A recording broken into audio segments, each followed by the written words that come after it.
Hello, and welcome to the Hallway Wrestling Podcast. I'm your host, Kieran Brennan. With me, as always, my co-host. The man that genetics forgot, Rian. Jeez, my voice nearly broke on that intro already. I need to go to a doctor about that. How are you, Kieran? I'm pretty good. There's good news today, wasn't there, Reen? There was the first vaccination dose ever in the world for COVID-19 has been given out to, I think, a woman called Margaret in the UK, like a really old woman. Yeah, It was lovely. Yeah, the first vaccine was given. The first vaccine in Ireland was given as well. Really? Oh, A nurse in Northern Ireland was given, and I saw a tweet that was like, the first someone was like, ma'am, the first vaccine has been given out, the man, he was like, my mom. To who? Was it Margaret? Was it Mary down the road? I was like, it's brilliant. It's like Ireland is going to be hilarious once this vaccine rolls out because everybody knows everything in little towns. So I can't wait for that. But I can't wait for the vaccine in general. Back to normal by the summer, baby. Fingers crossed. Like, who knows? Obviously, I think in the US, like, they ordered in 50 million doses or something, and like that's all they're able to get until June or something. So the US is going to be fucked for a while. Yeah. So I don't know how many we've ordered. I doubt we've ordered the exact number we need, but who knows? It'll hopefully be some sense of normality by voice break by the end of 21. You know. Yeah, the high 2 voice breaks ready. Love it. Drink every time you get a voice break. Listen to our podcast on like a Friday night and drink every time you hear a voice break. You'll get fucked. But yeah, no, I'm happy to wait if it means like high risk people are gonna get it, like people with asthma and people with like with kind of like health difficulties. Yeah. Ireland. In other news, we basically did a 6-week lockdown to save Christmas, and it seems like we've done that. We've done quite well. I'm going for pints on Friday at college. It seems like people are going to be. There's some people who aren't going to be sensible, but I'm going to have like a sensible, but also I'm going to leave my house and enjoy myself for Christmas, and then we'll see what happens in the new year. But I'm proud of most of Ireland for doing that 6-week lockdown so we could save Christmas because it was looking really, really bad for a while. Yeah, I mean, I don't know. I'm still freaking out because I feel like we're close to the finish line, and now it's gonna be worse than ever. But maybe that's just in my head. The vaccine it's not gonna be good. It's not gonna be back to normal until the vaccine takes into effect. So if we've saved Christmas and we have a good Christmas and then we go back into a little bit of a lockdown and just get the vaccine rolled out, then I won't complain. But it's different strokes for different folks. Like I'm just happy to see people in college now in person and just like have a good night out and kind of take the lockdown shackles off. I'm really, really looking forward to it. But we've been busy. I've been busy doing interviews for the podcast and guesting on other podcasts. So when I'm busy, I'm happy. So I'm not too bad, but I'm looking forward to getting out of the house. Yeah, it's gonna be pretty cool. And wrestling show hopefully next year. Wouldn't that be cool? That would be cool. That would be very cool. It'd be really cool to get back and see some familiar faces. A cleaner, like a wrestling product that we can go and be in good faith that we're watching people who are good and morally sane and just enjoy it with our friends. Because most of the wrestling, the storylines are important and you want to watch the wrestling. And I'm a wrestling mark, so like, I want to watch the wrestling. But like the OTT shows became a lot about just hanging out with friends for me. So I'm looking forward to that. There's so much I'm looking forward to that like I can't even like. You can't, if you wrote it down on paper, you'd be there for ages because there's so much I want to do when we get out and holidays and just get to know people in college better, go to nightclubs, just get mortaled, as they say in Newcastle, get absolutely fucked off my head on alcohol and just really enjoy life because that's what college is. You need the full college experience, if that makes sense. Everyone relates to what the full college experience is. In America, in England, it's all the same. College culture is something you don't want to miss out on, and we've already missed out on a bit of it, so we've a lot to catch up on. But I'm just buzzing in general. But yeah, no, it's really cool to see the vaccine coming out. At long last. Yeah, so that's probably the highlight of my day, I guess. How about you? You got a good week, Rain? I've had a good week. I've had a good week. What have I done this week? Well, I'm interviewing Leon St. Giovanni from Ring of Honor as this is coming out tomorrow. I'm interviewing him. We're gonna have a great chat about Ring of Honor and WXW. There's a few more interviews that I don't want to reveal too much on yet, but we're getting the wheels are in motion. I chatted to Hooch and Jamie from Ringsiders, Kieran, the two good friends of the podcast. Chatted to them on their podcast, and that's going to be coming out on our feed as well.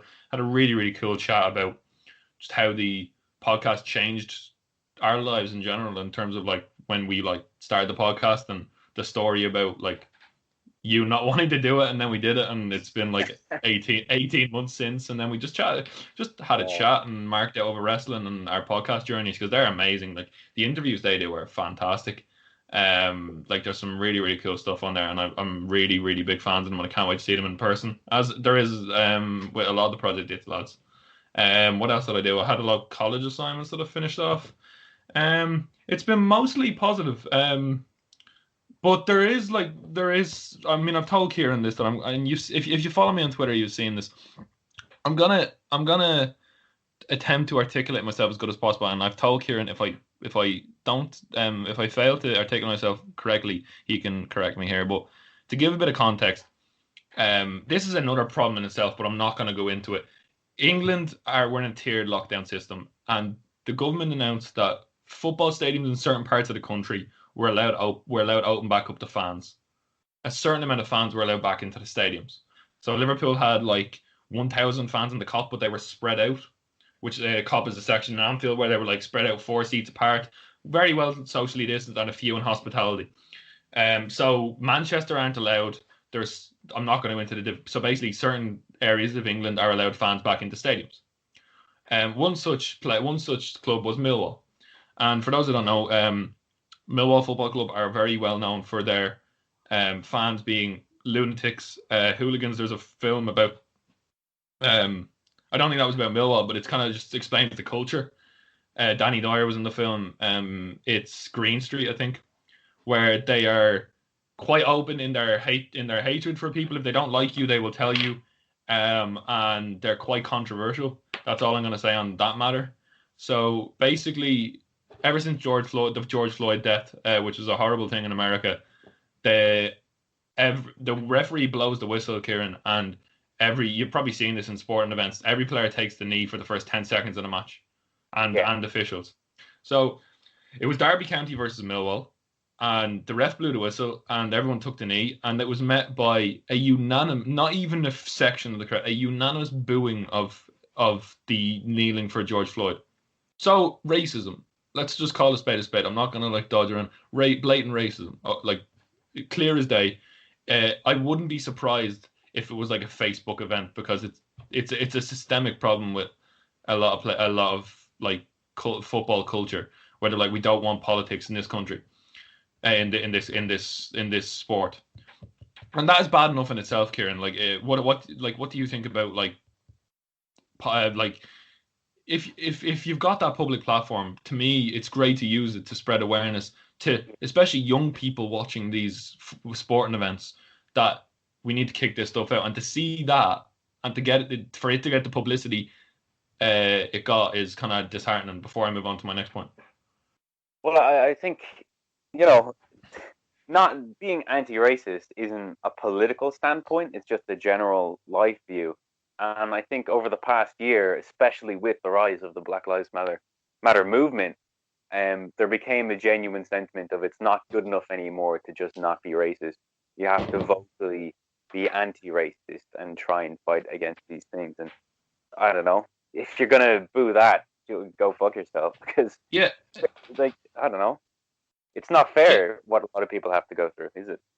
No, it's not. And if you're being anti-racist or publicly tweeting about being anti-racist, you're not attention seeking. You're just showing your support for the. Like some people do send out these tweets for likes and retweets, but that's not that you can't look at a tweet and tell someone that is attention seeking when it's fighting for a cause that like shouldn't even be an issue. But I mean, it's been an issue since well before our time, well before our grandparents' time. Like it's I'm not even gonna go in. I'm not even gonna pretend I know when racism started because that would just be silly of me. But what annoyed me even more. So, Kieran, I'm a football fan, so I was talking to my friends. This is shocking. This is terrible. I'm not, as I said to Kieran, I'm not an activist. I'm not going to come on here and like make graphics about with me and the like just and say like I'm anti. I'm not going to like go out and like make a Twitter account and like go into the town and get a microphone and scream about it, because that's not my time and place to do that. But as a football fan and someone who's on Twitter, I was talking to my friends and I was really angry. And then I was sent this tweet from Julia Hartley Brewer, who was a radio presenter. And what had happened was Sky News had covered the story and said it was shocking, which is right. They said it wasn't. This shouldn't be allowed. This is terrible. And Julia Hartley Brewer, I don't even know her, tweeted, "Quite shocking how a presenter on Sky News just described Millwall fans booing players taking the knee yesterday. It wasn't shocking at all, not to anyone living in the real world. It was entirely predictable. Fans don't want divisive, woke politics at football matches." Okay, I'm going to read out I tweeted about this, so I'm not going to try and rephrase it again. What I quote tweeted and said, "This is the fucking problem. You are not born racist. You become racist by being fed bollocks like this by verified journalists who the verification thing is another thing. They really hand them out to anyone. People in prominent media positions using terms like woke, which is a very modern and kind of term that would it's a trigger word for young people. It's a trigger word for young people. Let's call a spade a spade. To describe being anti-racist is what's leading to kids thinking that being racist is okay. Stop misinforming the youth. You can't use these she knows full well what she's doing, like using this woke and divisive to describe someone being anti-racist. Yeah. But it's so terrifying that this like being anti-racist is viewed as a divisive thing as well. I'm speechless at times, and I went into her comments. So someone tweeted, "Fair play for calling her out. So by this, do you agree with them booing?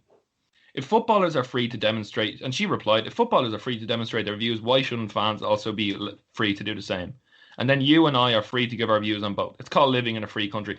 Fuck off with this free country bollocks. Like, honestly, I hate the free country argument. It's such a fucking American thing, isn't it? Oh my god, it's so stupid. As if fucking like the majority of the world isn't already free. It's so silly because it's just like, yeah, technically, legally, you can say whatever the fuck you want. I still think you should shut the fuck up and keep your thoughts to yourself or change them. And it's such a silly way to try and shut down an argument by saying, "Well, I can say these things." We know you can say them, but you fucking shouldn't. Yeah, I'm not going to drag on because we've a lot more positive things to talk about. But it's worth pointing out that you aren't, no matter what people say, you aren't born racist. No one is ever born a cunt. I'm going to use that. No one is ever born like a dickish person. You become it by surrounding yourself with people or information that gets into your head and you start believing it. And going out and saying woke and divisive on a matter that I'm guaranteed that Millwall crowd had a couple hundred kids in it with their dads. And you're using the words woke and divisive, which woke is definitely going to be the dictionary word of the year. And it's been around a long time, but like I guarantee it's going to be in a dictionary. And kids and woke is a term that has only started becoming prominent in the last few years. And using that to describe being anti-racist, you can use it if you can use it to describe other things, but anti-racist is not one of them. I'm sorry, that is clearly preying on innocent people's minds and people who are like me.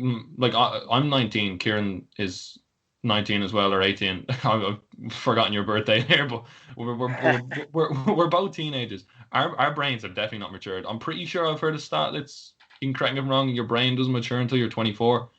If you're feeding if you're feeding people reading that tweet whose brains and opinion and like who haven't matured properly and they start believing this stuff, it's a systemic problem. Racism is a systemic problem. It's not something people are born with. It's not like it's not something that is like a a gene. It's not in the genes to be racist. You become racist by being fed shite like this from people with blue ticks that barely should have blue ticks, and that's a rant over. But like, it's just don't feed. If you're young and you're listening to this, don't feed into that. Like, it's just there's some people out there who have way too much power and way too much platform for the Gemma O'Doherty and what's her name, Katie Hopkins were a perfect example of a systemic problem promoting racism and misogyny and homophobia. It's all a systemic problem. It's not just something you're born with. So just be careful what you listen to and what you consume.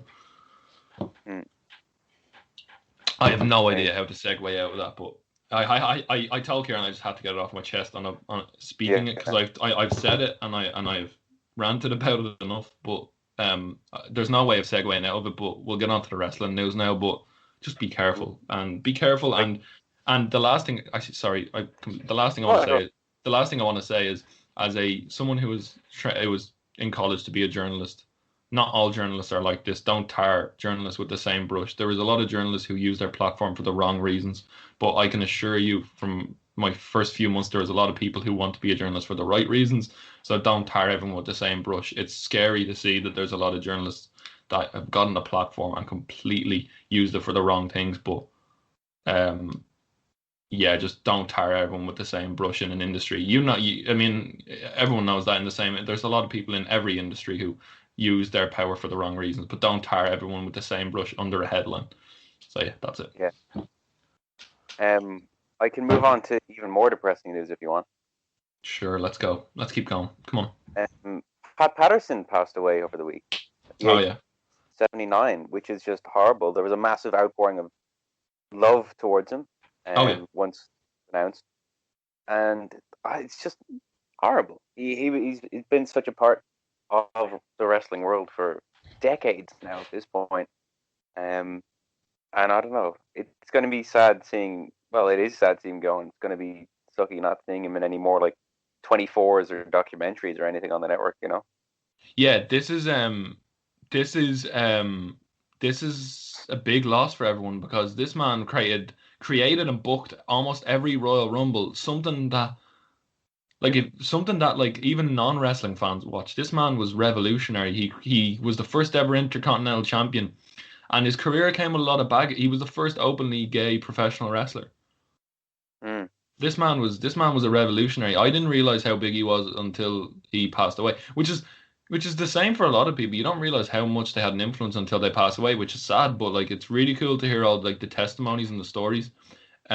He fought through a lot of like bad press, and we're not going to get into that, but he really, really did revolutionize wrestling. We're going to talk about him in a wrestling sense. I'll tell a quick story. There was a story that I heard of someone that Pat Buck, Pat Buck, the backstage producer. Yeah. And Pat Patterson hadn't met Pat Buck yet, and I'm paraphrasing a little, but he went up to Pat and was like, "How are you?" And he introduced himself, and he was like, "What's your name?" He's like, "Pat." He's like, "Oh, I'm Pat too." He's like, "What's your second name?" "Buck." And he's like, "Oh, your name's Pat Buck."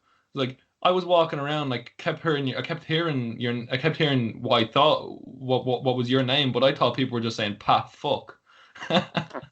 and he thought people were saying fuck Pat, as in getting really angry at him. So it's just some really cool stories. But it's also, he's the reason Daniel Bryan is Kieran. WrestleMania 30 wouldn't have happened without Pat Patterson. Daniel Bryan would never have been rehired if it wasn't for Pat Patterson. Daniel Bryan told the story after the match on Friday Night SmackDown, where he said that when he got fired originally, Pat Buck went to bat to get Daniel Bryan back in the company, like begged on his hands and knees to Vince, get Daniel Bryan back in. He's something special. And sure enough, he came back in, and Daniel Bryan, the rest is history. So, but Daniel Bryan was very emotional. But yeah, no, it's really cool to see all the stories. Yeah, it's a massive blow to wrestling. I don't know. The one good thing I think that comes out of any time a big figure dies is seeing that outpouring of love and support that they get, you know? Yeah, and it's nice when they seem like a genuinely everyone comes with baggage. Not everyone is perfect, but it's really cool to see all the cool stories and the respect that he garnered from everybody. And the 10 bell salutes across the week have been fantastic. It's just really, really cool to see. Now, R.I.P. Pat Patterson. The wrestling business wouldn't be the same without him. So, rest in peace, and thoughts go out to him and his family, and anyone related or anyone in the WWE. But Kieran, we're gonna bring the mood up a little bit because they're the last kicker. Becky Lynch is now a mother. Kieran, I know I know you're delighted about this, so I'm gonna let you. Baby Rue has been born. I'm not gonna get on to what Rue is a flour and butter mix used to thicken soups and sauces, but this is about Becky Lynch's baby, so I will not go on to that. Hey man, I'm sure Rian is like, you could translate that to like big fat son or something. Rian is actually Irish for Ryan, and Rian in the baby name's book means the king. So go fuck yourself. The king. Fuck off. Yeah. I'm gonna write in the book, and it's just gonna say the cunt. Yeah, no, Becky and Seth, they've had their first child. Isn't this lovely? I don't know. It was a nice little pick me up in the weekend. There's a picture of all three of their hands together. They're so tiny. Yeah, just congratulations. It was very nice news. I'm sure they're both very happy now. Seth, he's on time off right now, right? I think he is. Yeah, he needs it. I really hope the nails that were painted were his, just for the laugh. Yeah. But yeah, no, it's good to see it's good. Hopefully, this brings them both back with a fresh mindset, and they take their time off. They enjoy. Take 9 months until their baby is old enough to have a babysitter, or even just come to the company. I'm sure WWE have those kind of childcare services that they probably use when, like, Maurice's children come, or Brie or Nikki Bella were wrestling in the Rumble. So whenever they're ready to come back, I really hope they come back with a fresh mindset and some fresh ideas. But we're talking about like their baby being born right now, not the wrestling side of it. So like, congratulations to them. It's really cool to see, because Becky is one of our own, so it's really cool to see. Yeah. From one, congratulations. From one great women's wrestler in WWE to another, Candice LeRae reportedly injured at NXT War Games, and I don't blame her. That match was vicious. We'll get on to it later, but Candice LeRae is reportedly has reportedly suffered a slight injury in the War Games match. It's unknown the nature of the injury, but I assume she'll be taking a few weeks off to kind of repair and heal up. I'd say a lot of them will be. Let me have a look to see. Triple H confirmed during the post-takeover media call that Candice LeRae, oh wait, the nature has been revealed. I was just buying time. Candice LeRae suffered a possible broken arm during the War Games match. Wow. For a while then. Yeah, she might be out for a while, yeah. The game also noted Bobby Fish suffered an elbow laceration, and other superstars picked up bumps and bruises. No shit, like only Lorcan had a big gash under his eye. And after the finish of that match, we'll get on to it later, but hope Candice recovers soon, because they nearly died for our entertainment, and it was fantastic. I loved the show last night, but we'll get on to it later. But hope she recovers soon. We got some Undertaker news. Didn't really expect this. The Undertaker is in talks with Triple H about working at the WWE Performance Center. How do you feel? Yeah, what do you think about that? Yeah, awesome. I mean, if you take away how amazing he was in the ring, he's one of the best character wrestlers in wrestling history, and if there's one thing WWE needs more of, it's great characters. It's probably their best strength is their characters, and at least compared to like other wrestling companies. But he is also incredible in the ring. He's incredible at, bringing something to the audience and giving them an experience you'll never fucking find anywhere else. Yeah, so could you? Imagine walking in to the fucking Performance Center day one, and your teacher is the Undertaker. I was just about to say that. Could you imagine walking in for your promo class and you're like, okay, I'm just gonna get like, Norman Smiley is gonna take the class, and then all of a sudden, fucking 7 foot Mark Calloway comes in with a bandana around his head, staring a hole through you. You'd shit yourself. The quote from Triple H after a load of just generic putting Taker over says Taker has previously said he would be interested in working as the coach at the PC. The travel between Texas and Florida on a regular basis could prove to be a stumbling block, though. The dead man told the rap. That's the pickle I'm in right now, is trying to figure out what lane I want to take. I've been on the road for so long that doesn't really appeal to me. Traveling and doing all that, I love to teach. Sure. Who was it who said that Taker? Ricky Starks trained with Undertaker before. If you listen to Chris Van Vliet's interview recently, Ricky Starks like trained a little, like the Undertaker like showed him the ropes and like bumped around with him a little bit around WrestleMania 33 or 2 time. So the man seems to have a real passion for training. So if Undertaker is in the PC, that means we're going to get a hell of a lot of good wrestlers. So I will take that, and I'd love to see like videos of him just like taking classes and seeing voice break number 3. Great. And seeing people's faces as he's like teaching. I don't think you would go against Undertaker, to be honest. Not that you go against any trainer, but especially the Undertaker. What is our next? You got next news story for us, Kieran? Well, NXT has announced their New Year's special, New Year's Evil, but it's being broadcast 6th of January. Like, come on, are you kidding me? I don't know. It's like a week after. Just broadcast it the day before New Year's. Why are you doing it like almost a week after? To be honest, Kieran, when I saw this, I was like, "That's Kieran all over." I was like, "Yeah, that's fantastic." But why the fuck is it on so late? Come on. But anyway, that should be a good event. Shotzi Blackheart will definitely be at the forefront of proceedings at that. That new tank looks really cool. She seems to always be like the big host and the big spectacle person. I really like her for that. Yeah, me too. And she showed. Listen, she's not just the host after that War Games match. She fucking kicked ass. Next, we're gonna go down a bit. Heat on Impact Wrestling following the latest round of tapings. This is a perfect example of a company that are just not doing the COVID thing correctly. Impact Wrestling held their final TV tapings of 2020 a few weeks ago, and all episodes of Impact on Access TV are in the books for the year. A report from Dave Meltzer in the Wrestling Observer newsletter noted there was a positive COVID-19 test at the tapings, and wrestlers who were in close contact with the individual were told to get tested. Other talent weren't told about the positive test and found out through gossip. Jeez.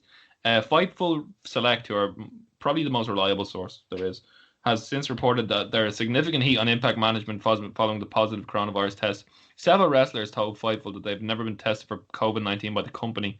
Many were encouraged to get GCW tested following the GCW collective, the like 20 events in a weekend thing, but Impact didn't enforce it at all.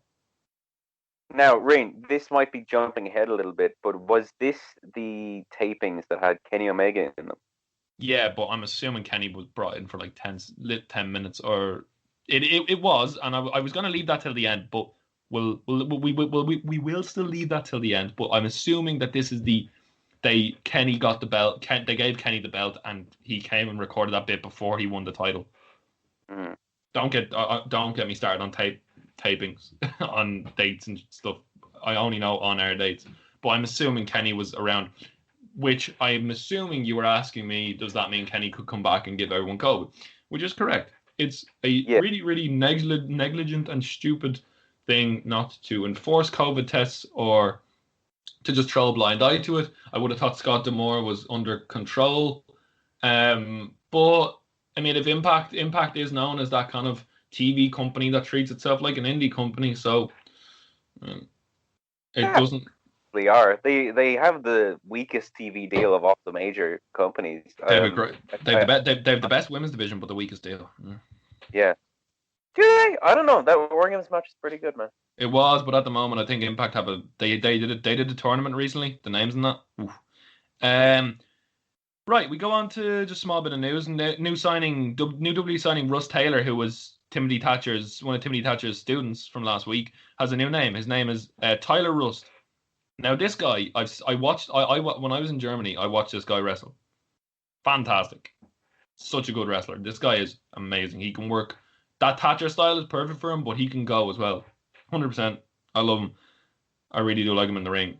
Tyler Rust, new name. I know it's not a bad name. It's not the worst name they've ever given anyone. But, so he has a new name. Oh my God. I didn't watch all of Raw last night. Jackson Riker is returned to WTV. Who's Jackson Riker? Oh, I hear. Do you remember the guy who tweeted in support of the president? Remember the guy who was in the Forgotten Sons who tweeted in support of the president and all that racist stuff that came out about him? Oh, no, I do not remember this. So, Maybe. basically, Jackson Riker, formerly of the Forgotten Sons, hasn't been on TV for ages. And he returned to TV alongside Elias on main event. Sorry, not on Raw. That's why I didn't see it. Riker's return came only days after Steve Cutler and Wesley Blake returned to Friday Night SmackDown and aligned themselves with King Corbin, his former two stablemates.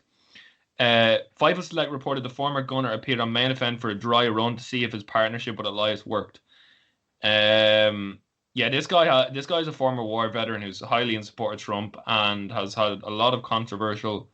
He hasn't tweeted. He tweeted a load of pro-Trump tweets during the George Floyd protests. And he has major heat with the locker room, but it seems like they're trying to bleed him back in. This can get fucked and get in the bin, please. Wesley Blake and Steve Cutler are fantastic, and I like Corbin in the ring. I just don't like his character, so maybe having two lackeys and maybe changing the character a bit. I'm on board with that. I like everything SmackDown are doing, and I love the way they've taken them away from Jackson Riker. But Jackson Riker coming back on TV can get fucked. That man's a cunt. Yeah, no, I just yeah, pretty bad. It is pretty bad. I didn't that came as a surprise there. He just does. He's got a lot of baggage. I mean, if Lars Sullivan has been swept under the rug in the past few weeks on SmackDown, then I fully expect this to be a short-lived thing. But knowing WWE's morals, I wouldn't be surprised if he made an appearance again. Do you want an update on Eva Marie's return to WWE, Kieran? Are you excited? Yeah. Okay, her last run was good, but then she got injured and they have to ditch it. But it was good. Right. So we had a lot of, I think a few months ago, basically in October, Cultaholic first reported that Eva Marie was returning to WWE. We were told All Red Everything could return as soon as the October 12th episode of Monday Night Raw, but that day has since been and gone without Marie's return. Mike Johnson from PW Insider provided additional details at the time, and now he's provided an update and confirmed she is listed on the company's internal roster but has not been assigned to a brand. She has also been seen a number of times at the PC in the past couple of months. Okay, her last run ended with her having a lot of wardrobe malfunctions, but she's not the best wrestler in the world, but she's definitely a really good character and could be used quite well on either Raw or SmackDown and will bring eyes to the product. She has a lot of businesses going on. Her fashion brand is doing quite well. So, but if she wants to get back in the ring, it won't be nice to seek out every week her segments. But I mean, all the power to her. I've nothing against her returning. I mean, I don't think she would work without a crowd to draw heat from, because that's that run especially. The only fucking good thing she ever did, was getting an insane amount of booze, and it was a fucking clever gimmick. I think they might have given it to someone else eventually. I don't know. Yeah. I'm up for seeing her back. Maybe don't get her until crowds are back though. Oh yeah. But anyway, what else? Andrade and Charlotte Flair, possible WWE plans for Charlotte and Andrade, revealed.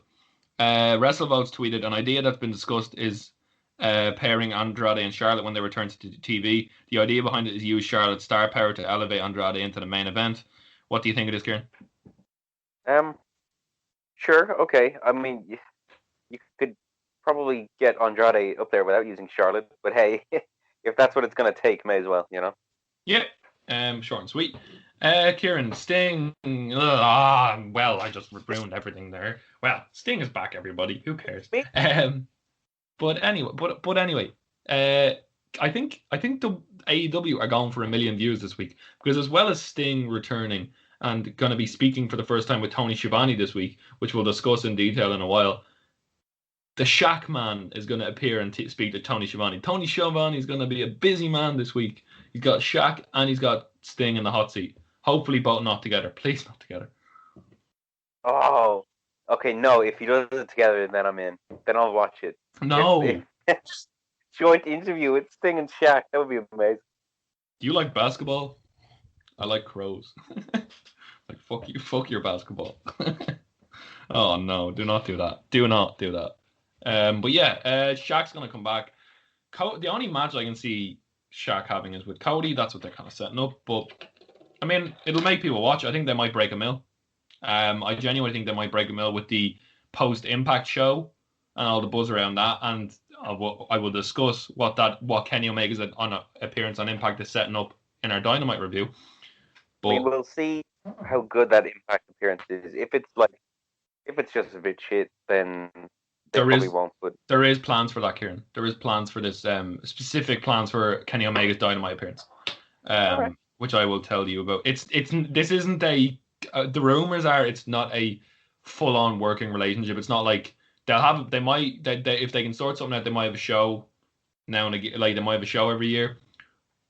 But that's nothing that's been reported. A show has not been reported. The only thing that's been reported is the information I will tell you in our Dynamite review. CM Punk news. I mean, it's been a while since we had some of that. But Kieran's John Moxley had an amazing podcast with Renee Young on the Oral Sessions that we discussed a few weeks ago that I really, really enjoyed. CM Punk was guest number 2. Wow. And fucking lineup. I guess she knows everyone, doesn't she? Oh, no, I cannot wait for some of the guests she's going to get on that thing. Like, I genuinely cannot wait. I cannot wait for the Veda, what's her name? Selena Vega episode. Did you see who was playing Among Us on Twitch on Saturday night?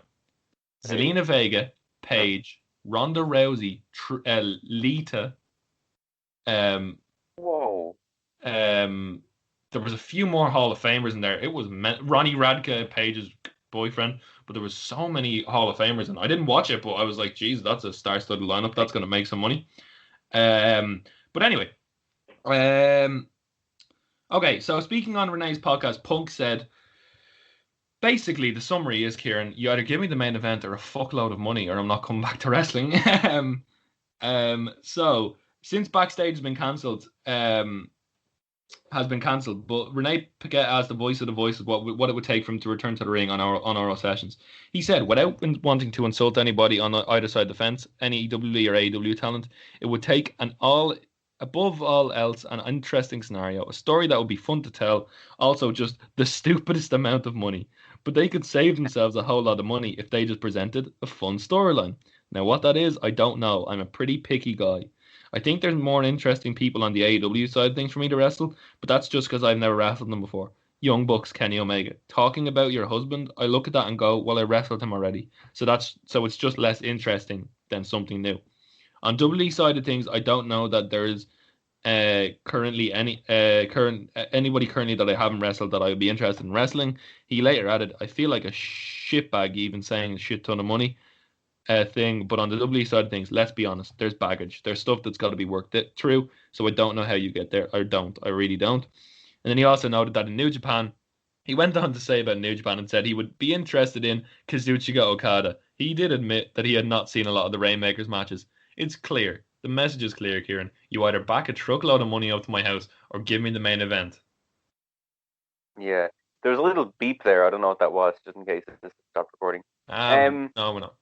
I think, personally, for my taste, I think I'd be more interested in his matches against the roster in WWE than I would in AEW, purely because I just think there's a longer list of names where I'm like, oh, I'd love to see him fight CM Punk, because I think with AEW, it's like Kenny Omega, the Young Bucks, and then the sentence would trail off a bit, whereas you could go through half the NXT roster and I'm just losing my mind. But fuck it, I guess it's up to him.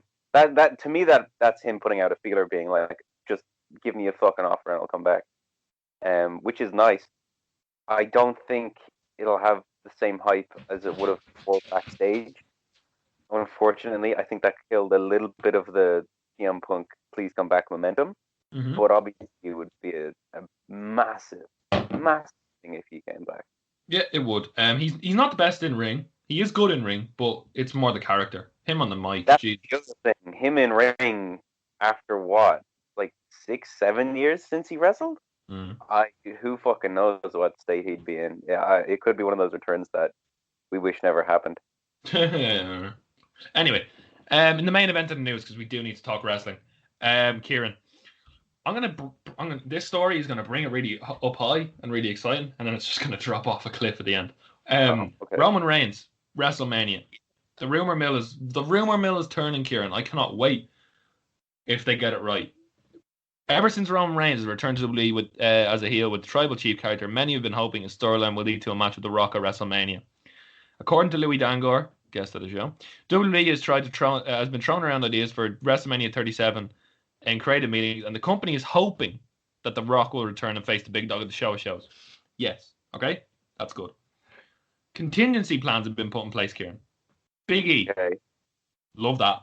If that happens, yes, please. Because Big E, did you see? We'll talk about SmackDown. Big E has got Big E's Mr. 5 count chalk on the hands is back. Love it. Yeah, I like that. I always like that. Love it. Daniel Bryan, which is rumored for the Rumble, the Rumble card is shaping up so nicely, which we'll talk about when we talk about Raw and SmackDown. Shaping up really nicely. But if Daniel Bryan has to drag it out till Mania, I'm not complaining. Are under consideration, along with WWE champion Drew McIntyre. Now, I don't know how you do that, but if that needs to happen, I don't think it will, because Drew should have his own match at Mania and not a title versus title. I wouldn't be angry if that had to happen. But Kieran, combine the title. Yeah, combine the titles. Yeah, that could be a good thing. But Kieran, do you want to know who number 4 on that list is? Well, okay, go on. Goldberg. Oh, okay. The two-time Universal Champion was scheduled to face Reigns at WrestleMania 36, but the big dog pulled out because of the pandemic. Goldberg is under contract with WWE through 2022, 2023 on a 2 matches per year deal. Kieran, that if I've been thinking, what is going to stop this Roman Reigns momentum? And if he faces off against Goldberg, this can get fucked. I mean, if he wins against Goldberg. I don't want to see Goldberg murder anybody. No. See, I think the Rock. I've said this on the show loads. I don't think the Rock will come back.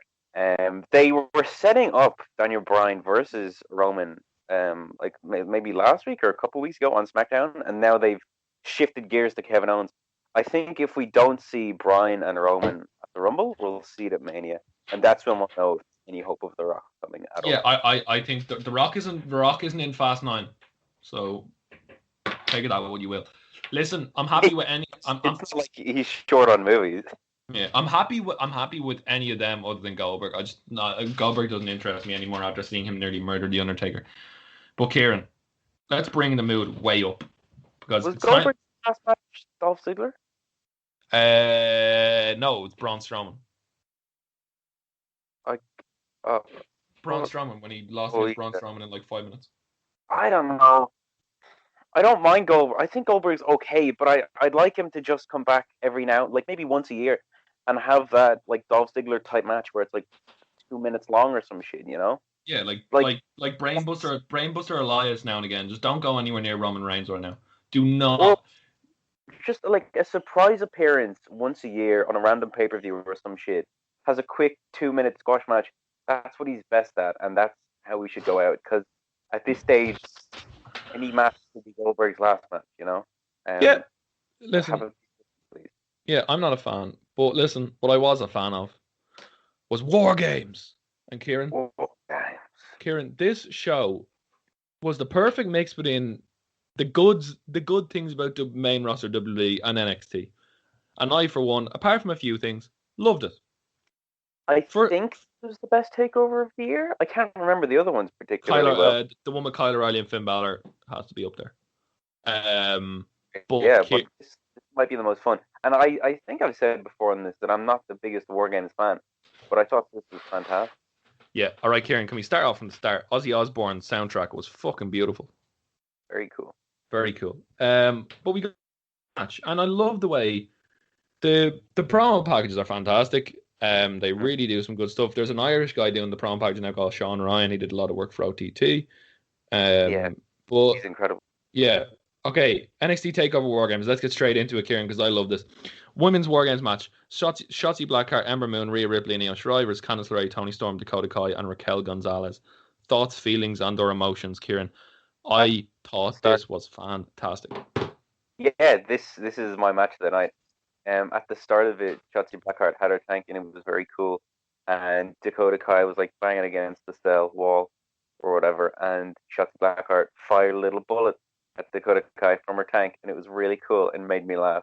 So yeah, best match of the night. Really good. fantastic. There's no complaints here at all. It wasn't overbooked. There wasn't too many stupid NXT kickouts. Although obviously there's going to be a few. It was just, as far as a War Games match goes, it was perfect. Right. Few cool moments. Raquel Gonzalez and Rhea Ripley rekindling their feud as soon as they stood in front of each other. The big hoss fight feel fantastic. The tank was really cool as well. Gonzalez is a star. I can't believe I'm saying this now. I called her bland when she debuted at with Dakota Kai. I will hold my hand up when I am wrong. This woman is a star. Fantastic. She just does the work of a big hoss fight woman really, really well. She's scary as shit. Ripley, Tony Storm is just a really, really solid wrestler. And then we got to the moment where it was the final entrant was meant to be Io Shirai, and she got to the ring, and Indy Hartwell in her neck brace, and I love the fact that she was in a neck brace because of the eclipse, because that move needs to be protected more than anything in the world. If anyone ever kicks out of that, I'll break something. But Io Shirai tried to get into the ring, kept getting kicked out, and the bumps she was taking when she was getting kicked with the door. Amazing. She tried to bring a ladder in, she got shoved into the barricade, and then we forgot about her. She fell on the ground. We forgot about her. And then we remembered she existed because everyone was fighting. And then all of a sudden we see Io Shirai on top of the War Game structure with a bin in her hand. I'm not saying trash can. A bin in her hand. I don't know how she dragged it up there. But she jumped off the cage with a bin on her head, Kieran. This was fantastic. So fun. So creative. I'm sure it's been done on some fucking indie show somewhere, but I've never seen it before, and I loved it. Can I just say, I think Rhea Ripley, obviously this time last year, was on the hottest streak of her career. Maybe one of the hottest women's streaks anyone's ever seen. Rivaling Becky Lynch. That's too far. But it would be up there, I think. And then she kind of lost a lot of momentum as that went on. And the second she lost to Charlotte at WrestleMania, just kind of collapsed. I think between this and the last month of TV, she's starting to build herself up again and really become a credible threat and force as a women's wrestler, which is cool. I think she's gonna win the Rumble. Personally, I think she's getting back to Charlotte. I think Charlotte's gonna win the title at Elimination Chamber and get that 15th reign or whatever, and Ripley's gonna beat her for the belt or something. I think the star of the entire NXT women's division though is Shotzi Blackheart. I love her so much. I know you do. She's a Kieran wrestler. She is. She really is. Such a fucking hack. Yeah. Now listen. Here's a few more spots. Kieran, this frightened the shit out of me. Trash can on Io Shirai's body. Double stomp from Dakota Kai. She got trapped in that. She got trapped in that bin.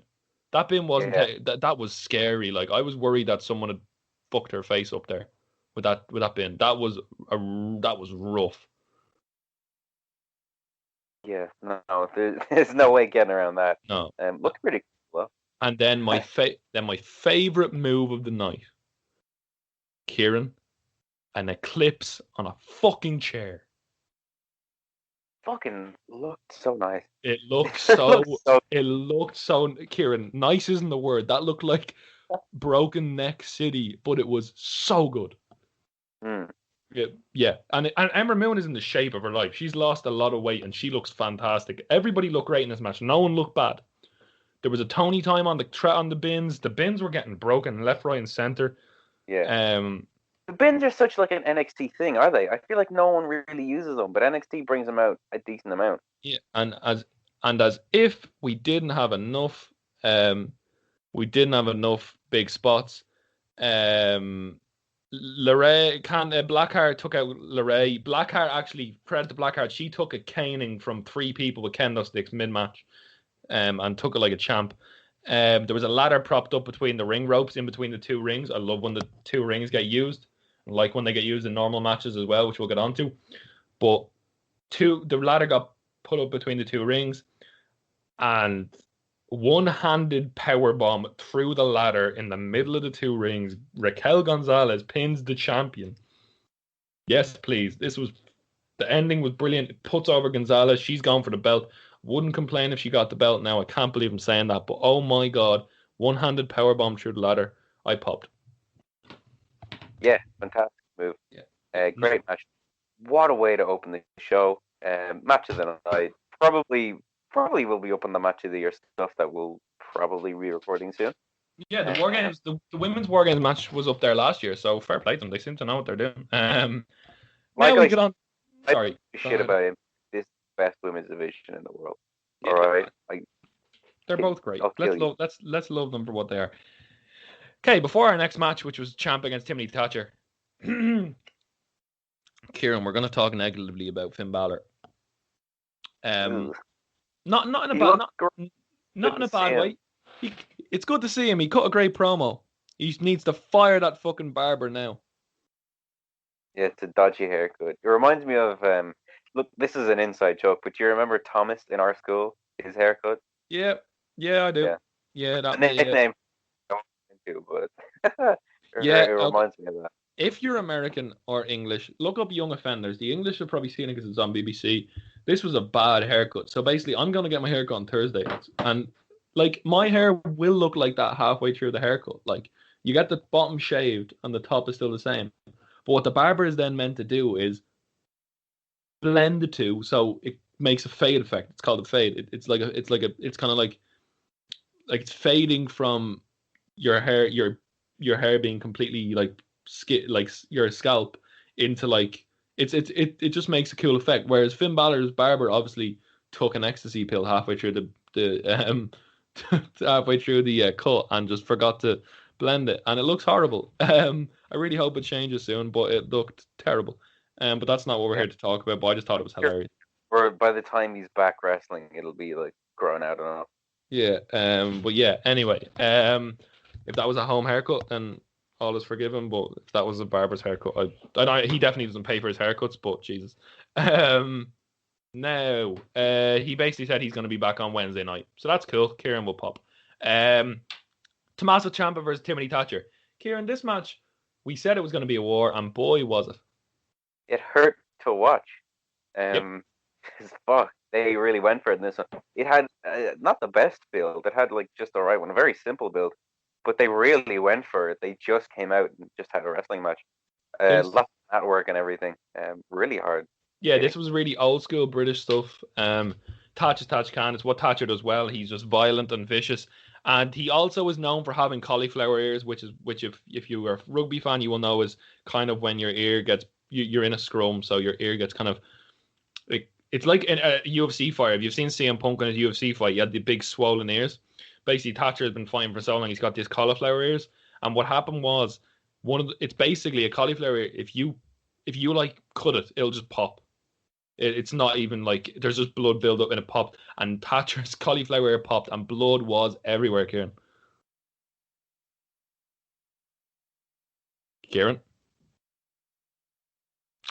gone.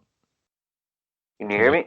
Yeah, I can hear you. I'm going to leave that in. Kieran, all I said was blood was everywhere. Thatcher's ear just popped and it was just vicious. Yeah, no, fucking rough. Sorry, my internet went there. No, it's okay. No, I'm just talking about like how it's a cauliflower ear, so it's like a buildup of blood, and it was horrible in a good way because it suited the match. Yeah, no, it really did. Really, I said it earlier, but really, really hard hitting match. Really stiff wrestling. It's what Tim Thatcher is best at, I guess. I wasn't sure if he'd work in a WWE environment, but it seems he's working in NXT at least. I'd keep him here. Don't put him on the main roster. I'd love to see him have matches with Pete Dunne, Tyler Bate, any Kyle O'Reilly. Yeah, Kyle O'Reilly, Finn Balor even. Yeah. Less so Finn, but still. You don't want to see him die. That's why. I really would have liked Thatcher to win, but I can understand why Ciampa won. Out of Ciampa and Gargano, I like Ciampa infinitely more than Gargano at the moment. We'll get on to that in a minute. But basically what happened was it was just a lot of ground and pound, and then Ciampa got caught Thatcher with a Willow's Bell after locking in a guillotine for the win. Brutal and violent, and it didn't really lessen Thatcher at all because he's got these vignettes that he does are brilliantly shot, and it gets him over as like a real threat. Plus, it's Tommaso fucking Ciampa. If you lose to him, you're not really losing much while you're bleeding out of your ear. Yeah. I'm not. I hope one of them, whoever. I want to see Kushida in the main event, but I'm hoping this kind of three-way storyline kind of dissipates and they focus on one person. Because these three-way storylines, there's two of them in WWE, there's two of them in NXT already, and the one that we're going to talk about later can get in the bin. So I just hope that they book this properly and Thatcher gets booked properly, because it was a cool change of pace. I really enjoyed the change of pace, Kieran, because it needed it as you have a crazy spot fest War Games match. It's really cool to bring it down a peg with an also good match. When they are trying to shift gears for a bit and get the crowd, well, I guess there's no crowd, but get people back involved after such a high, it does not work, but it did here, so well done. Where do you want to see Tim go next? Who's his next opponent? I actually don't know. It's really weird because he's doing these vignettes, but he's also been doing this Kushida and Ciampa storyline. I just want the belt off Gargano. Just go and murder Gargano and take the belt off him, please. Yeah. But the thing is, I like Tim Thatcher. There are a lot of people don't like him. He's divisive. There's how you use the word divisive in a right manner. He's divisive. Some people like him, some people don't. I don't care where he goes next because I know what he's going to do is pretty good.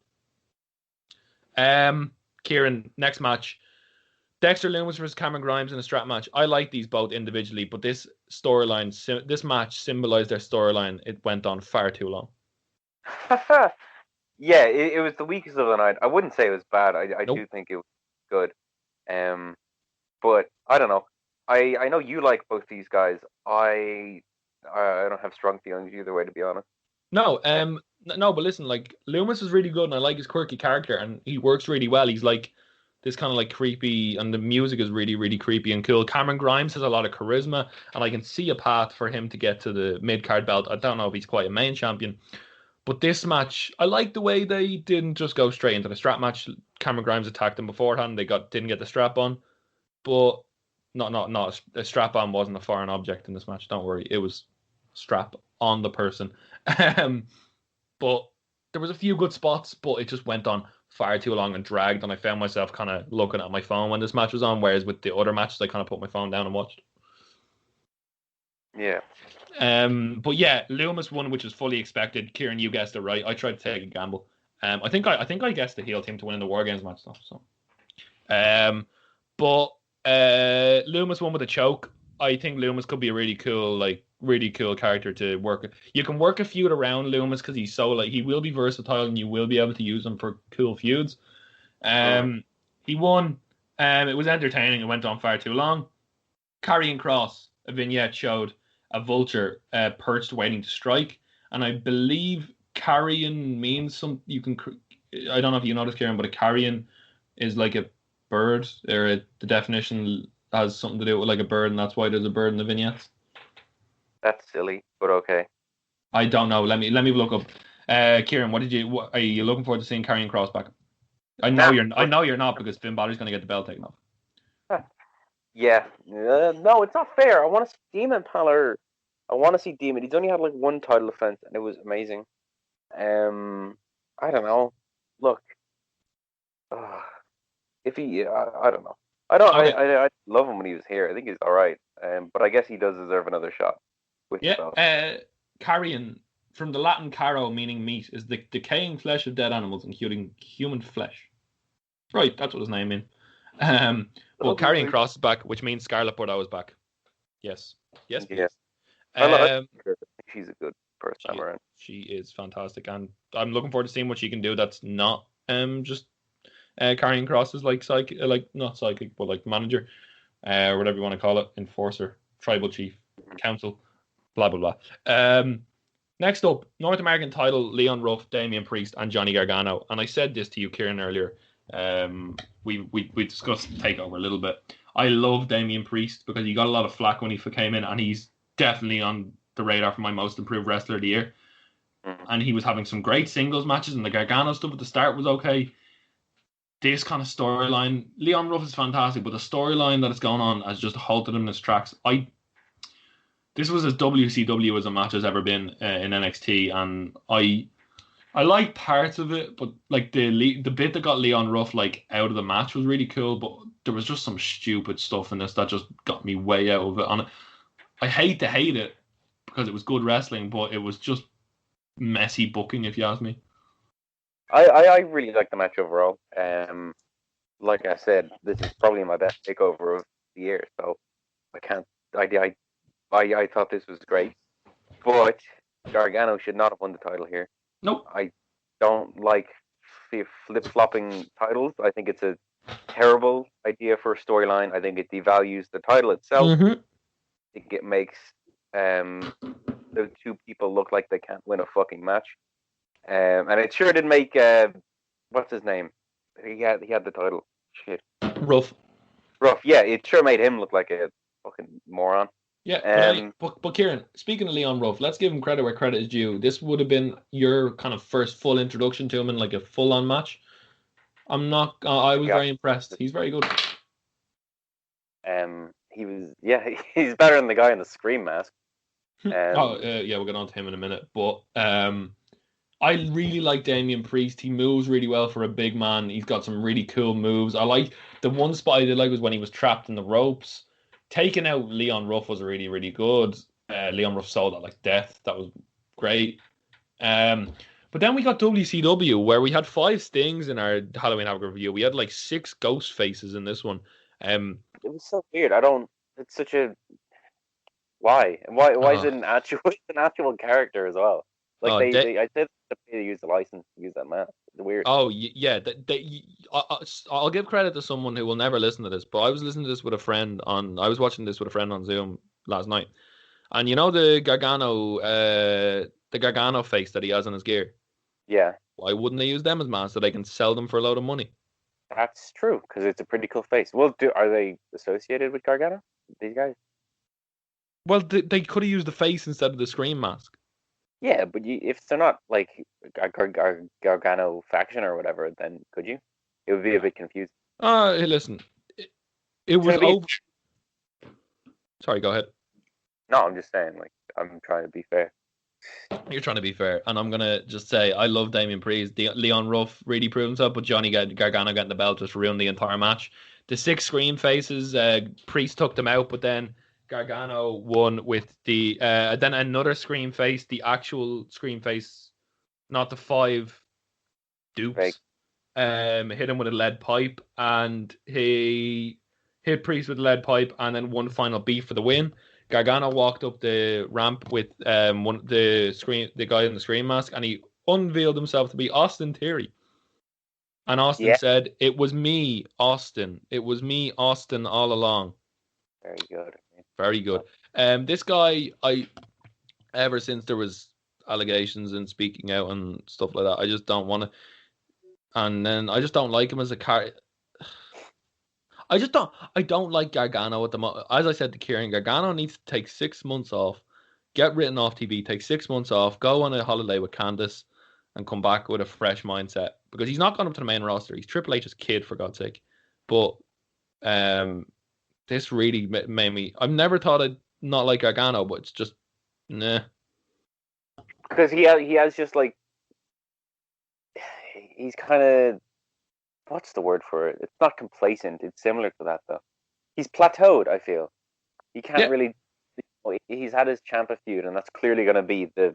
Maybe... I'm not going to say peak of his career, but it's going to be one of the peaks of his career, you know? And it's kind of going from that to a kind of really weird multi-person middle championship feud in a show bookended by amazing matches is a bit... I don't know. He should be doing something better. Oh yeah, no, Gargano and Ciampa in New Orleans was the peak, and then it peaked again with Adam Cole the first time. Well, ever since then it's just been. Listen, Gargano's your new champ. Gargano's their new champ, and if they want to prove us wrong and do something cool, then fair play. But let's get on to something that I loved. This was my match of the night. I love the women's match, but I just love everything about this match. The men's War Games match, the Undisputed Era, Brennan and New, versus Pat McAfee, Pete Dunne, Oney Lorcan, and Danny Burch. Man, they all came out. Pat was as smug as you like. Undisputed Era's gear, Kieran, was really cool. The red gear was really, really cool. Yeah. Well, I like the gear. fair. They all the, like weird black mix of camo and shit. Yeah, Pete Dunne looking shredded, and you will not even know how much I popped when Pete Dunne and Kyle O'Reilly got in the ring first. Yeah. Oh. And that 5-minute exchange, that's all they need. 5 minutes before the next person came in was nearly my favorite bit. They are just so good. They're two of the best in the world. And I want to officially, before we go into spots, I want to officially confirm that Kyle O'Reilly is my favorite wrestler in the world. And I would argue that he is the best pure wrestler on this planet. Man, that guy is good.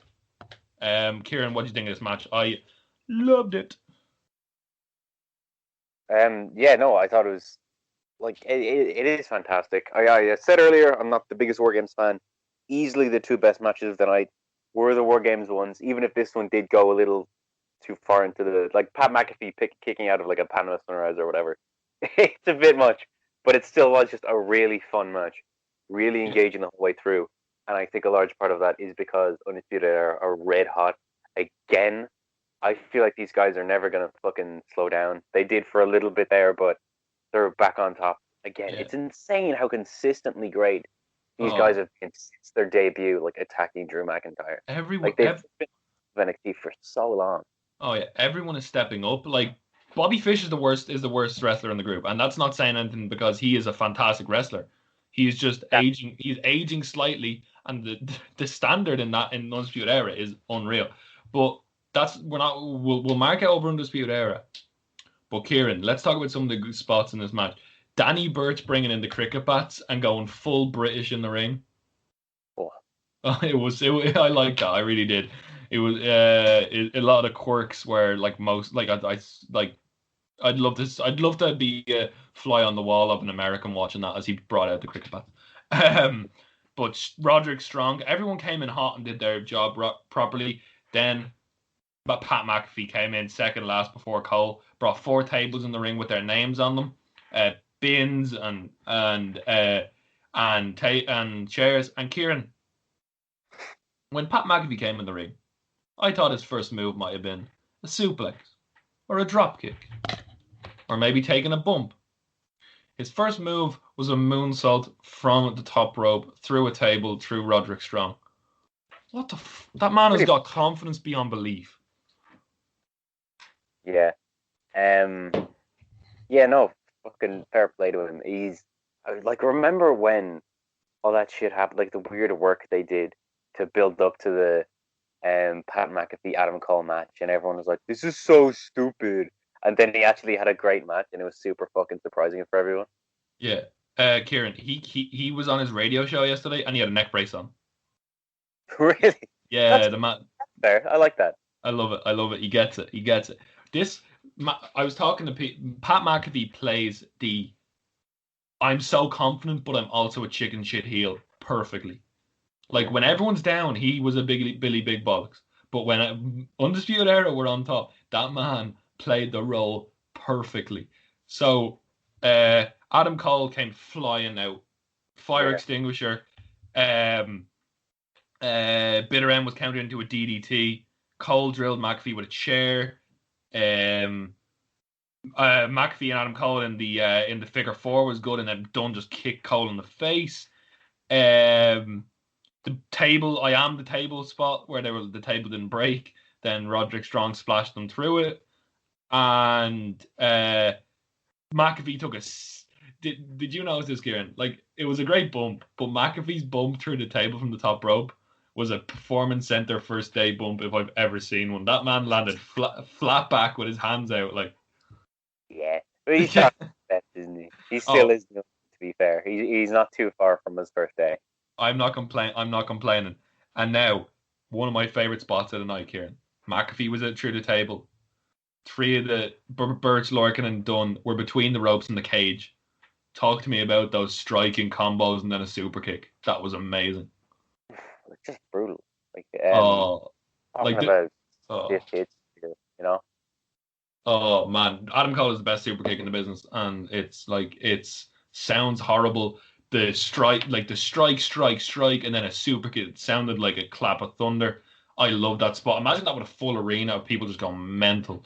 And then say that that's the one thing missing from all these matches is we don't get to hear the crowd absolutely lose their fucking mind. I hate to say that, but yeah. But then the camera turns around and Pat McAfee is standing up and he's like, lads, listen, I'm sorry. Brilliant. Chicken shit heel. He's not confident anymore. Undisputed Era just beat the crap out of him.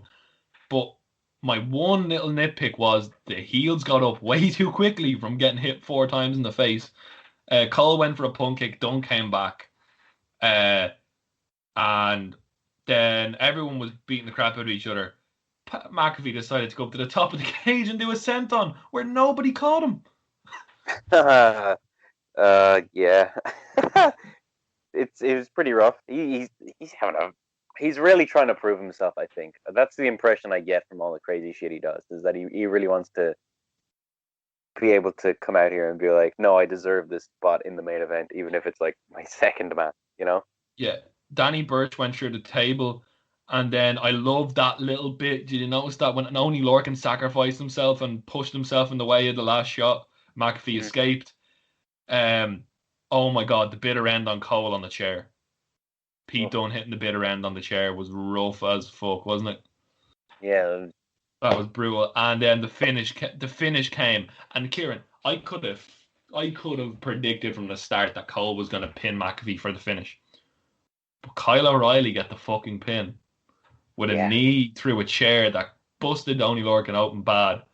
I'm so happy, man. Kyle O'Reilly getting that being put over in a match full of all those stars, which he is a star.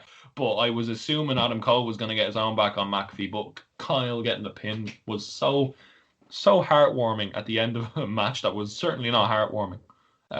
Bone breaking. But Kieran, I love this. Fantastic match. You couldn't find a complaint with it. No. Great.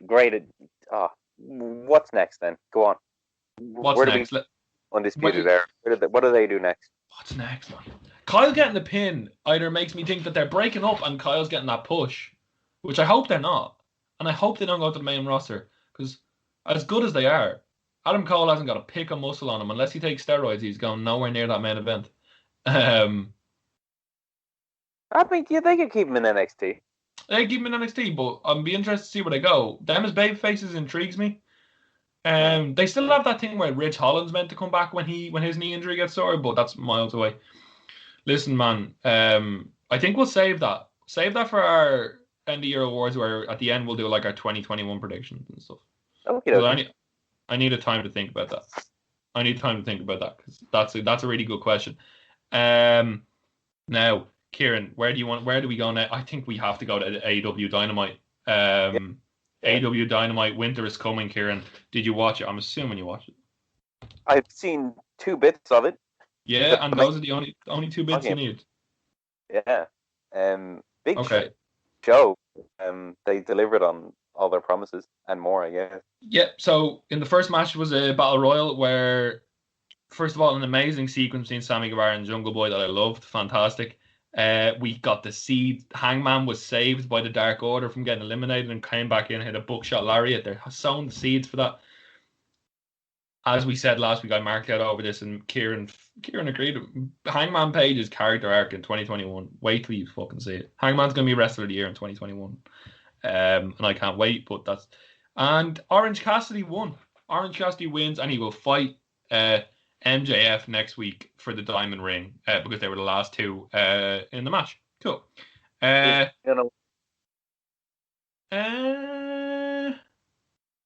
I think it would be good if MJF has 2 diamond rings. That would be funny to me. I think he will, because I'm going to get on to my next point, Kieran. Kaz versus Jericho. I like this match. Like, Kaz had a good match. Jericho had an okay match. But what was important was afterwards, where everyone was bickering because there was a bit of tension in the Battle Royal where they didn't save each other. And Guevara and MJF nearly came to blows, and Jericho came in and screamed. And this is what he does best. He screamed and shouted them down and said, Jericho said the group had 7 days to decide whether they would stay together or break up forever. I think MJF gets that second ring, gets a bit of an ego, and Jericho's getting kicked out and going to be a babyface for his babyface run. I think Sammy Guevara might follow him out, but I almost guarantee Jericho's getting kicked out. Yeah. Okay. Yeah. No, it makes sense. I think we were saying that a while ago when they Yeah, started this. Yeah, we were. And now we get on, Kieran. Cody Rhodes and Darby Allin. There was a great women's match. Let's give it credit, but we've got a lot to talk about and not a lot of time. But Britt Baker versus Layla Hirsch. Layla Hirsch is like the female Kurt Angle. She's fantastic. She's like no more than 4'5", and she's a powerhouse. She's honestly so good. Britt Baker played her role brilliantly. She won with a lockjaw where she basically grabbed her teeth and like pulled them like down, and it was like a mandible claw mixed with a submission move. Really cool. Britt Baker's building up momentum. Now we get on to Cody Rhodes and Darby Allin versus Ricky Starks and Powerhouse Hobbs. After a fantastic match, let's give it like credit. It was a great tag team match. Cody Rhodes hit a top rope suicide and coffin drop from Darby Allin to Ricky Starks for the win. They weren't happy. They beat down Darby Allin and Arn Anderson, and Dustin Rhodes was attacked by Brian Cage. Team Taz stood tall, and they were about to hit them with the belt. And then we saw a thing on the screen, and everyone was like, "What the hell is that?" And then we saw a little bit of like smoke and all that, like it was a few mountains, and then we saw a crow, and we were like, "No!" And then we saw Sting on the screen, and coming out of the tunnel came Sting with snow. Rumors of this. This is so out of nowhere. With snow falling, Sting arrived in AEW. The man was taken off the Legends pledge in WWE, declined the Legends contract because he wasn't happy with how he was being treated. And he's in AEW now, Kieran, and he didn't need to do anything, and this was perfect. He came out, looked at all the team Taz left, which was great. He looked at Cody. I don't know if you know this, Kieran, but Cody, his hero is Sting. Like, Cody's hero is, he does the Stinger Splash. Cody's favorite wrestler after his dad is Sting. He wants that match. If Sting is going to have one match, I hope he doesn't. I hope whatever he does, Ricky Stark, Darby Allin's manager, whatever he does, if he has one match, I want it to be against Cody because that would suit perfectly, as everyone is saying. He looked at Cody, and he pointed the bat at him. He looked at Arn Anderson. That's a really cool throwback. They don't like each other. NWO and the Four Horsemen, you know yourself. They're not on the same terms. And then he went over to little old Darby Allin, and he looked at his painted face on one side and looked at the other. There's a voice break as I'm trying to be dramatic. He looked at one side, looked at the other, and that was just really cool, Kieran. It was like, what's this guy's story? We all know Darby Allin's story is he painted his face because his uncle was drink driving and killed him in a car crash. But Sting was like, I don't know this guy, but I want to know his story. And I'm really intrigued. I'm more intrigued to see where that goes. This was a really, really perfect debut and sent Twitter into a frenzy. I'm more excited about what he does with Darby Allin or what he chooses to do. He's going to talk to Tony Schiavone tomorrow night, so we'll figure out all. But I really like that little Darby looking really, really scared and cautious, the baseball bat in hand, and looking at the face paint, quite puzzled. I liked it. What do you think, Kieran? Mad. It's a real shock, I think. I don't think anyone saw it coming. It makes total sense. It would kind of feel weird if Sting ended his entire career in WCW. As long as he stays out of the ring and doesn't have any matches, I'm happy. If he has a single match, I will kick up a big old storm about it because I hate that. But as of right now, really, really interesting, really great. I'm curious to see where it's going to go. Yeah, the snowing was cool. The one thing I didn't like was the AEW branded merchandise. like why? I have a charger on hand, thank God. But I'm really looking forward to seeing what happens, and I'm really intrigued on the Darby Allin story because when you think Sting and AEW, you kind of go straight to Darby Allin. We go to our main event, Kieran. Sting, amazing. Can't wait to hear him talk. One actually side note from that, Kieran. Tony Schiavone, I don't know if you saw this. Tony Schiavone did a does the post show live on YouTube. Okay. And he answers like YouTube comments. And Tony Schiavone doesn't care. So Tony Schiavone was reading out comments, and the manager was bringing the comments up for him to answer, and he goes like, Adam from whatever said, Sting is a corpse, and he waits like 3 seconds and goes, no, Dan, your mom is. I was like, wow. I was like, wow. Oh, I was like, I listened to their podcast, AEW Unrestricted, and Tony Schiavone makes so many your mom jokes. It's frightening for his age. But I found that hilarious. Main event time, Kieran. I've got a few things I want to ask you. How cool was it to see Jon Moxley work a traditional wrestling match, and a damn good one at that? I don't know if it was cool, but it was really interesting and pretty crazy. Oh wow! Sorry, I just got distracted. What? Because some crazy comic book movie news. I'm sorry, no one cares. No, sorry, segue. Have you ever seen Spider-Man 2? Yes, I think so. You know Dr. Octopus in that movie, he is now coming back for Spider-Man 3, the new Spider-Man 3, which is breaking news. Insane, unthinkable. This is a fucking wrestling podcast. You know what? You know what else is insane and unthinkable, Kieran? An AEW and Impact relationship. But another crossover. There you go. Yeah, that was the best segue I've ever done. Hands down. But anyway, we should have known something was happening when Don Callis appeared on commentary a few weeks ago for Omega and Hangman. So Don Callis was on commentary, and the chain wrestling, Omega and Hangman were going at it. And they had a really, they were picking. Omega was picking apart Moxley, but Moxley was fighting back valiantly. Omega hit him with a plancha, paradigm shift out of nowhere, and then instead of pinning him, he went outside and grabbed steel chairs. And this is a cool moment. I really love this, Kieran. Did you see when Moxley just grabbed the two chairs, set them up, sat Omega down, and said "slap me," and they just slapped the shit out of each other? Yeah, they slapped the living hell out of each other. Like, not even just like light slaps. They just went. Moxley was like, "Slap me," and he was like, "Okay," and they beat the living crap at each other, and it was brilliant. And then where are we? Moxley dodged the V trigger, and Moxley suplexes are vicious. Like, he really releases those suplexes, and but then it all broke down when Moxley hit a paradigm shift onto the heaters at ringside, which looked like they had eyes. It was frightening. Yeah. So paradigm shift onto the heaters, and the referees were calling for doctors.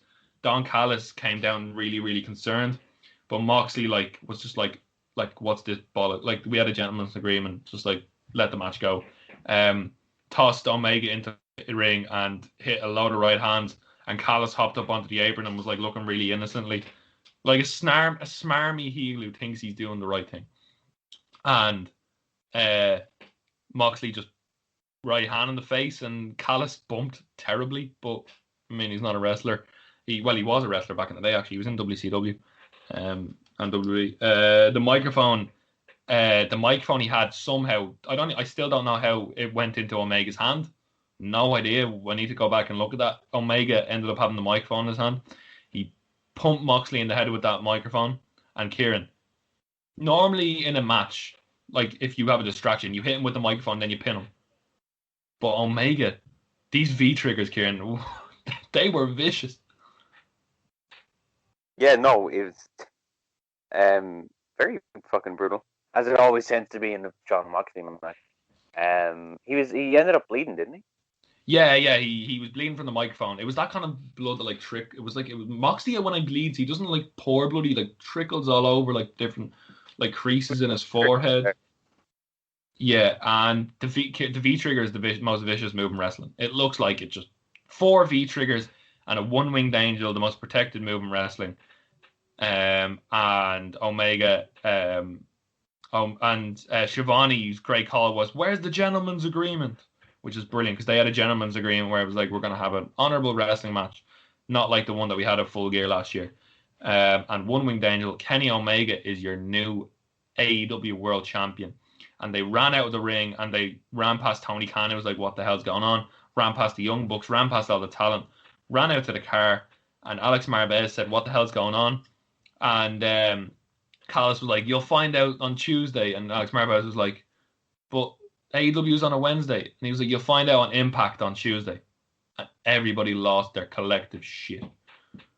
So as this podcast is out, I'm going to release this tonight, because tonight Kenny Omega is going to appear on Impact, and Kieran, a report is saying that Kenny Omega being on Impact is setting up the Young Bucks versus Big LG and Machine Gun Carl Anderson on AEW.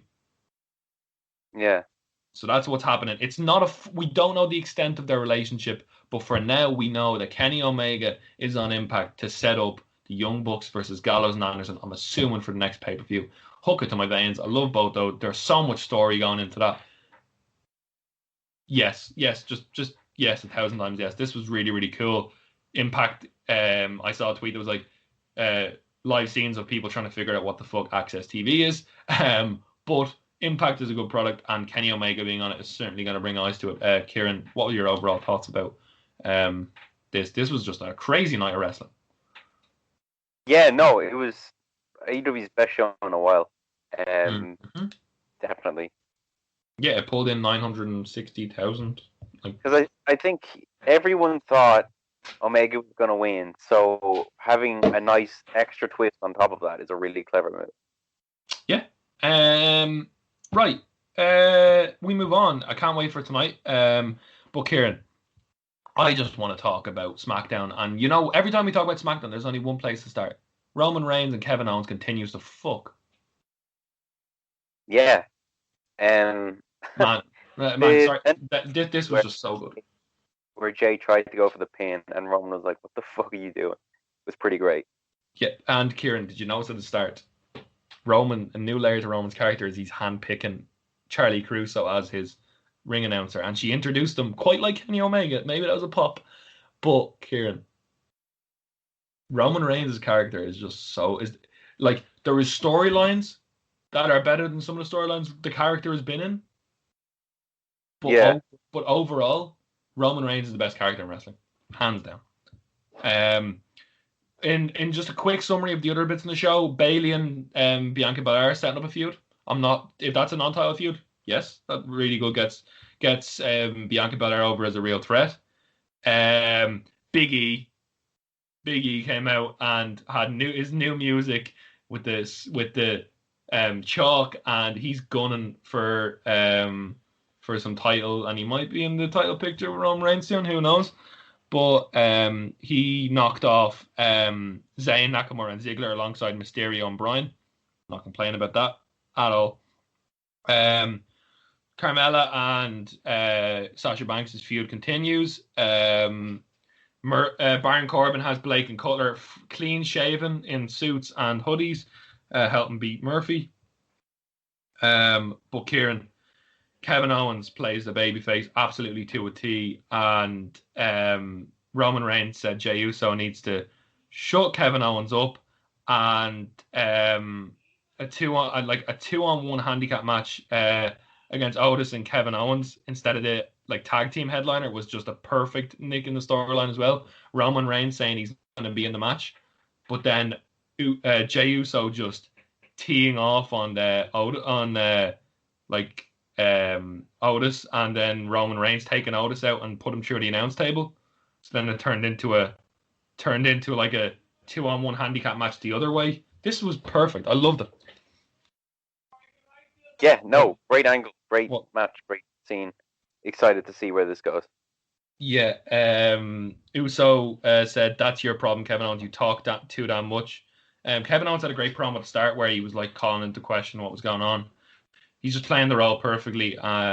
Reigns beat the unholy hell out of Uso. The consequences for his actions earlier, so good. The submission move to finish this match, Roman Reigns' guillotine is scarily just vicious. It's Kieran, I know you're a big fan of Roman Reigns and the Shield in general. This is to do a turnaround this big since WrestleMania against The Undertaker and everything. I'm honestly loving this, and I love marking out about it. Yeah, it's Roman Reigns. He's probably one of my favorite of the world right now. Favorite wrestlers. He is fantastic. He's totally nailed this character. It makes you wonder what a heel John Cena would be like in a weird way, even if we got a glimpse of that with his Firefly Funhouse match or whatever. But it's the best thing happening in wrestling right now, and I as much as Kenny Omega's thing is great, as much as Sting coming back is cool, as great as all the NXT stuff is, this is the thing that's making me tune in to wrestling every week.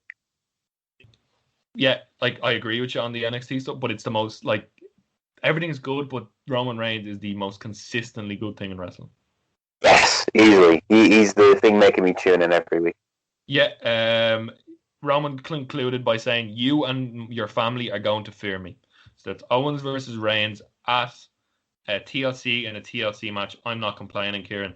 And what else I'm not complaining about is a lot. There's things on Raw that I'm quite happy with. We're getting AJ Styles versus Drew McIntyre. Kieran. Could be great. AJ is past his prime. I think everyone knows that at this point. But there's a stipulation to it now, is there not? Like they quietly added one. Yeah, TLC. We're getting TLC for the title. But the big storyline with Roman Reigns is, with Drew McIntyre is Sheamus. So Miz and Morrison are involved, and I hate Miz and Morrison, and they're terrible, and they can get the bin. But what happened was last night, Drew McIntyre was in a handicap match with Sheamus, who's really cool. Like I like the character. I know it's stereotypical Irish, but I'm loving the character at the moment, and like I'm Sheamus is really, really like. I think most from the last year to this year, if we're talking about most improved in that bubble, Sheamus is up there. He's doing some really cool stuff. He against Miz, Morrison, and AJ Styles with AJ's 7-foot bodyguard at ringside. So basically a 4-on-2. The highlights of it, Kieran. Drew McIntyre. Did you see the gif of Drew McIntyre launching the Money in the Bank briefcase all the way up to the stage and breaking one of the monitors? Fucking just class. He also threw Morrison so far he threw him into a cameraman. No, he clipped him. It wasn't too bad. But what happened was Sheamus accidentally bro kicked Drew and then got pinned by AJ to get the win. And backstage, Sheamus was being interviewed and he said, Drew's going to come back here and we're going to beat the crap out of each other. And she was like, what's going on? Did you intentionally do it? And he was like, no. Drew comes back. They start beating the crap out of each other backstage, the two friends. Jamie Noble and your man, whatever his name is, Pat Bucketing, or whatever the ginger guy is that was in the Nia Jax storyline, starts trying to separate them. And he separates them, and Drew and Sheamus just look at each other and go, what the hell is this guy doing? And beat the crap out of him and put him through a table and then say, Drew goes, do you want to go get a pint? And Sheamus goes, yeah, but it's on you, you cheap bastard. Or cheap, whatever. Hey. Cheap. And Kieran, if at Rumble we get Roman Reigns versus Daniel Bryan, and Sheamus versus Drew McIntyre with the build it can get, with Sheamus mentioned Irish Whip Wrestling and their history of Drew Galloway and Sheamus O'Shaughnessy, if we get that feud, plus the Rumble matches, that's pay-per-view of the year potential, storyline-wise. And plus, you got a Rumble as well. Those are always fun. Last year's Rumble, this year's Rumble. Yeah, but your two title matches being fantastic storylines. I went on TalkSport a few weeks ago about Alex McCarthy, and I said that Drew versus Sheamus is a feud that has so much depth and potential with the vignettes and the access to back catalogs they have. Yeah. Would you be excited about Drew versus Sheamus? I mean, after that moment, yes, I would. I think it was like Sheamus is doing his best character work in a fair while. It is fun to just see him do stupid, like stereotypical dub. The one thing I don't like is the hat, but I'm pretty sure I'm not supposed to like it, so it's okay. Yeah. And before we leave and give our recommendations, Kieran, this Randy Orton and Fiend storyline. Alexa Bliss was conspicuous by her absence this week. It was only a minor absence, I think. Randy Orton was facing off against Bray Wyatt after a Firefly Funhouse segment. We don't want to get too in-depth in that. He was meant to pin Bray Wyatt, and then the lights went out, and it was definitely edited because it was pre-recorded. About 10 seconds later, the Fiend, dressed in full gear, was in the ring, lying down, and Randy Orton, crapped himself. Is Randy Orton back being a babyface? And what do you think of this storyline with the Fiend? Because I don't know what... If it's going to the Rumble, then we're having a stack Rumble, but I don't know how I feel about this feud. I mean, I like all the Fiend stuff of it. I don't really love the Randy Orton aspect of it, but that's to be expected. It was always going to happen with the Fiend going through his old enemies, right? Yeah, and he kind of burnt the old funhouse and the photo of Sister Abigail in the in the Firefox Funhouse with the burning house. It makes sense that the storyline's back, and it could be good, but they better be careful how they book it, because I don't want, just don't let it go on for too long. Just keep it short and sweet. Yeah. Fiend wins, moves on, has a big WrestleMania feud, possibly with Daniel Bryan against the Fiend. I wouldn't mind. No, we already had that. Fuck that. Who do you think the Fiend should face at WrestleMania, Kieran? WrestleMania? Sting. No. Lol. I don't know. I really don't. Who's on Raw that he even could face? Maybe Okay. Brock. That could be fun. Yeah. A babyface Johnny Gargano coming up to the main roster. I'll throw that out. Yeah, but that's not gonna happen though. Nope. But listen, that's for another video. We can do our predictions for 2021 soon. But Kieran, we've been speaking for like an hour and a half. We've gone through a lot of topics. We started off low and we finished on a high. Because Raw was actually in terms of wrestling quality, we've had a really good week. So Kieran, you know the usual. What are your recommendations for this week? You go first, and I'll get up some movies I've seen. All right, cool. As per usual, this is copy and paste. Jack Mate's Happy Hour is doing the 12 days of Podmas. So 12 days. So there's a podcast every single day with a special guest. He's had Mark Goldbridge, Spencer FC, Willany, and some really cool guests lined up. He's got Chris Kamara coming on if you're a football fan. And he's got a back catalogue of some amazing episodes on the podcast. So I've said it every week. Jack Mate's Happy Hour is fantastic. And my last recommendation is to go. Kieran, we forgot to talk about some non-wrestling news. Did you see Logan Paul is fighting Floyd Money Mayweather? I might actually put money on it. So if I make a bit of money off it, then Logan, I'm happy. The reason this fight is happening is because Floyd Mayweather is broke again. And my recommendation this week is to go and look up Pride and Pinion. He's a watch expert and he reacts to celebrity watches, right? And he reacts to Post Malone's watch collection, Robert Downey Jr. But the funniest one is Floyd Mayweather. He's a Northern Irish guy. And he was reacting to Floyd Mayweather's watch collection. This guy spends money like it does. Like, there's a quote from 50 Cent that says Floyd Mayweather spends money like it doesn't exist. It's like he just like he has an unlimited supply. He's so broke that he's going to have to fight people that are relevant for 20 more years because he keeps spending all his money. And the best moment of it was Floyd was talking about all his his diamond watches and all, okay? And he takes out this watch and goes, "This is my running watch." And he pauses the video and I'm like, "What's he doing?" He zooms in on it and goes, "He's after crystallizing a stopwatch." Or he's after putting diamonds on a stopwatch. It was literally like a teacher's stopwatch with diamonds on it. And I was just like, this man is way too much money and has spent it way too quickly. And that's why we're getting this fight. So go and watch that. And and just don't buy the fight. Watch it the next day on YouTube. But yeah, Jack Mate's Happy Hour. Jack Mate's Happy Hour. If you want to watch it, buy the fight. We can't promote fucking illegally streaming stuff. As in, like, look at the results the next day or look at YouTube reactions. I'm not. It's an exhibition as well, by the way. It's a super exhibition. Jeez. But anyway, that's I always promote Jack Mate's Happy Hour because I love it as a podcast. Oh, and actually, my last recommendation, the Last Stop Penn Station podcast with Kerry Silkin and Ian Riccoboni from ROH. There's just some mental stories on that podcast and you'll listen to them and just want to listen to more. So go look that up on Spotify. It's a really good podcast. But yeah, Kieran, what are your recommendations? I've given you time. First, 2 films. The first one, Never, Rarely, Sometimes, Always, which is about a girl. I think she lives in New York or she goes to New York and trying to get an abortion. She's 17. It's really good, really touching, really moving.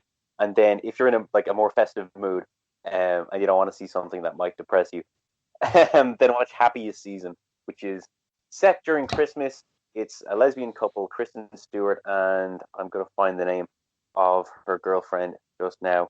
1 second. Kristen Stewart and Mackenzie Davis. And Mackenzie Davis is like, "Hey, let's go to my family's house for Christmas. We can stay for 5 days." And Kristen Stewart's like, "Great." And then on the way there, Mackenzie Davis is like, "They don't know I'm gay yet, so we're going to find out how it is." Oh, no. Yeah. Okay. It's really fun. Funny movie. The family isn't like a really religious family. It's It's not like that kind of dynamic. Is the dad like a really religious guy who's like anti? No, it's not religious based. It's just they're more like Oh, okay. they're not going to be too chuffed when it comes out, But Oh, those okay. have to watch and find out. It's really fun. Yeah, I've seen movies like that. They're usually quite give you some cool moments. Like, is it a comedy? Is it? Yeah, comedy. Yeah. You get some funny moments in that. But yeah. So plugs. 1, 2, 3. Let's go. Okay, Holloway Wrestling Podcast on Spotify and SoundCloud. You can check us out. Project Dits. Go listen to all the amazing. Yeah, you have to take a deep breath before you do these plugs. Project Dits on Twitter at Holloway Grass Pod on Twitter. Go look at all the amazing podcasts on Project Dits. There'll be collabs coming soon. The Plus at a Time, the Dow Pod, Worst Wrestling. All fantastic. Dits is becoming an affiliate on Twitch, which is just amazing. He's going to be able to make money off that now. So go over there and support him and check out the Twitch. He has a Twitch schedule with just he's got so many cool ideas. And we now have a Discord. Dits set up a Discord. So if you go onto Dits's Twitter, you'll find the link to the Discord where we have different subservers. Kieran, we're going to be posting content in our own server. I'll be putting links for the podcasts and just any old stuff. We might be able to play a bit of Among Us on those servers. Discord is a really cool way to meet with your community. So if you're a fan, just go onto the Discord and we might play some Among Us or something. And just check out the different servers. tpublic.com/Holloway Wrestling Podcast if you want to buy t-shirts. I have a radio show every Tuesday. We did it today. We did a mastermind show. It was really cool. Twitch.tv/DCUFM. We're doing really good stuff and we're trying to keep it going past Christmas. So if you check us out every Tuesday from 12 to 1, it's a sports show. You might enjoy yourself. And Kieran, have I left anything out or is that it? I believe that's it, yes. I believe that's it. So yeah, Kieran, you take us home. It's time to go home. All right. I have been your host, Kieran Brennan. With me as always, my co-host. The man that genetics forgot Rian. And as we say at the end of every episode of the Holloway Wrestling Podcast, rest in peace, Pat Patterson. Rest in peace, Pat Patterson.